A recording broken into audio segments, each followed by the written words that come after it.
Oke, ini Vicky ya, kemarin kita sudah janji akan melakukan konseling. Iya, Bu. Oke, sebelumnya sudah kita melakukan konseling. Apakah sebelumnya Vicky pernah melakukan konseling? Nah, berarti di sini Vicky tahu apa tujuan Vicky untuk datang konseling? Tahu. Sebelum kita melakukan konseling, di sini Ibu sedikit menjelaskan apa itu konseling, tujuannya. Apakah Vicky tahu apa itu konseling? Sedikit boleh Ibu tahu? Yang begitu aku konseling itu di mana Ibu bisa memberikan bantuan kepada Windy untuk menyelesaikan masalah. Baik, sedikit Ibu jelaskan lagi. Konseling individual adalah konseling yang dilakukan oleh dua orang antara konselor dan konseli. Di sini Ibu sebagai konselor dan Windy sebagai konselingnya. Baik. Tujuan dari konseling di sini yaitu kita sama-sama di sini untuk memecahkan permasalahan yang sedang Windy alami. Kemudian kita tuh sama-sama memecahkannya.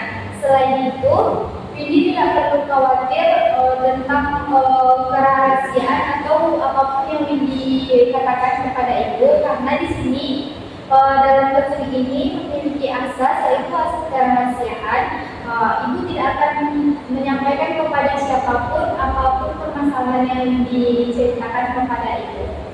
Apakah Windy sudah mengerti? Baik, kalau Windy sudah mengerti, jadi coba Windy ceritakan apa permasalahan yang ingin disampaikan atau ceritakan kepada Ibu. Begini, Bu, ini bingung, Bu. Bingung kenapa? Coba ceritakan. Begitu kecanduan bermain HP nih, Bu. Jadi di saat belajar itu sangat susah untuk menghentikan bermain HP ini. Sedang belajar pasti main HP lagi. Jadi kalau untuk mengerjakan tugas itu jadi nggak fokus jadinya, Bu. Oke, jadi ini sudah tergantungan sekali dengan HP ya. Iya, Bu. Kalau Ibu boleh tahu itu sudah berapa lama sih Windy itu kecanduan bermain HP seperti itu? Ini baru-baru ini setahun belakang ini. Windy pernah berpikir nggak apa sih yang Windy rasakan ketika kayak Windy selalu bermain HP, ketika belajar, apa sih dampak yang Windy rasakan? Ada, Bu, kadang tugas ini jadi mepet-mepet kerjainnya, Bu. Kadang ini ngerjain tugas bentar, Bu, tapi tetap HP ini tetap aja di dekat ini gitu, Bu. Tugas itu selesai kok, tapi nggak langsung selesai lama lagi gitu, Bu. Jadi nggak fokus gitu tugasnya, Bu. Apakah jadinya Windy itu tidak fokus untuk belajar? Apakah ada kayak hal menarik yang Windy lihat di HP itu sampai Windy kecanduan seperti ini? Nggak ada sih, cuman kayak belajarnya 5 menit, scroll HP 20 menit gitu, Bu. Scroll TikTok, denger YouTube kayak gitu, Bu. Jadi kayak ini pengen lah, Bu, berubah gitu, biar gak kecanduan lagi sama HP gitu. Berarti Windy sudah memikirkan kayak ini tuh ingin berubah. Iya, Bu. Di saat Windy tuh kayak main HP terus, kayak apa yang Windy rasakan atau Windy terpikir oh ya ini dampaknya kepada saya, pernah nggak Windy terpikir seperti itu? Ada sih, Bu, kayak kadang telat makan, tambah lagi mata perih gitu, Bu. Kayak gitu, Bu. Makanya ini ingin berubah lah ke depannya. Jadi itu hal bagus karena kayak kalau misalnya kita kecanduan HP, banyak hal yang ketinggalan seperti belajar itu pun berdampak kepada kesehatan kita juga, dan untuk belajar kita untuk masa depan kita juga akan berdampak yang sangat negatif. Berarti di sini Windy ingin sekali berubah untuk tidak lagi kecanduan dengan HP. Iya, Bu. Oke, itu hal yang sangat bagus. Apakah Windy berpikir kayak yang dilakukan supaya Windy tidak kecanduan lagi dengan HP? Ada sih Bu, ini dicoba untuk menjauhkan HP dari ini gitu, tapi nggak lama lagi diambil lagi HP-nya gitu Bu, karena kayak jenuh belajar gitu, udah scroll ini kan dulu, nonton ini kan dulu kayak gitu Bu. Ya. Oke, itu memang sangat sulit kalau kita sudah kecanduan dengan HP. Baik di sini kita sama-sama menyelesaikan atau mencari solusi bagaimana sih caranya Windy itu supaya tidak lagi kecanduan dengan HP. Di sini Ibu ada satu cara supaya Windy itu tidak kecanduan lagi dengan HP. Apakah Windy bersedia?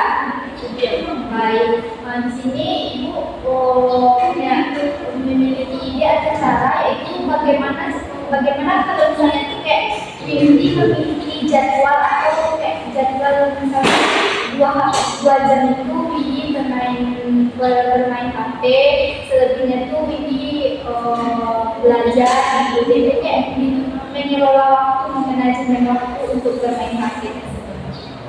Udah pernah sih Bu dilakukan, tapi ya itulah balik lagi HP lagi, HP lagi, jadi kayak sulit menghilangkannya gitu. Bagaimana lagi Bu? Itu memang wajar ketika sulit, tapi ingat lagi ketika kayak Windy sudah berusaha nih untuk menjauhkan HP tersebut, tapi ingat lagi kayak Windy ambil HP lagi, ingat lagi kayak oh iya saya tidak boleh seperti ini, dampaknya kepada diri saya sendiri, kepada masa depan saya sendiri gitu. Ketika kayak Windy ingin bermain HP lagi, kan Windy sudah tidak berusaha nih untuk memanajemen waktu untuk bermain HP. Ketika Windy ingin memegang HP itu lagi, bisa bermain HP lagi, ingat tujuan awal Windy ingin berubah. Iya Bu, mungkin untuk kedepannya Windy akan coba untuk mengubahnya seperti yang disarankan kepada Windy, itu membuat jadwalnya kayak 2 jam ini bermain HP, setelah itu lakukan hal-hal lain seperti belajar atau kesibukan lain. Lalu usahakan untuk mencobanya ke depannya Bu. Oke, itu atau keputusan yang baik untuk Windy. Pokoknya Windy itu harus ingat ketika Windy ingin memulai hal kebiasaan buruk itu lagi, ingat tujuan Windy untuk berubah itu untuk apa? Untuk diri Windy sendiri seperti itu. Oke Bu. Baik, kalau misalnya Windy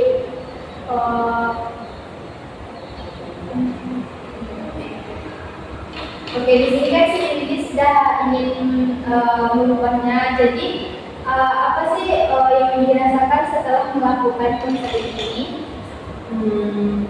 Mungkin dengan kita konseling ini Windy merasa terbantu ya Bu, dengan saran dari Ibu untuk membuat jadwal, dan Ibu juga menjelaskan apa dampak-dampaknya kepada Windy tadi. Jadi kayak bisa mengubah pikiran Windy ini biar nggak main HP terus untuk begitu. Oke, semoga dengan Windy bisa berubah, bisa menjadwalkan untuk bermain ini, Windy bisa berubah. Kalau misalnya Windy membutuhkan bantuan lagi, Windy bisa menghubungi Ibu dan kita bisa melakukan konseling lagi. Oke Bu, mungkin nanti setelah Windy mencoba langkah-langkah tadi dan merasakan bagaimana dampaknya, nanti Windy mungkin akan cerita lagi kepada Ibu. Dipersilakan Ibu, sangat bersedia sekali mendengarkan cerita dari Windy. Ya, oke baik Ibu. Mungkin hanya itu Bu yang diceritakan. Windy mengucapkan sangat-sangat terima kasih kepada Ibu telah membantu Windy untuk memikirkan bagaimana cara untuk merubah kecanduan Windy terhadap HP ini supaya Windy bisa fokus untuk belajar atau aktivitas lain Bu. Semoga hal ini dapat membantu Windy dan Windy menjadi lebih baik lagi, lebih baik atau bijak lagi dalam menggunakan HP ini. Oke baik Bu, terima kasih. Kalau begitu Windy pamit dulu Bu.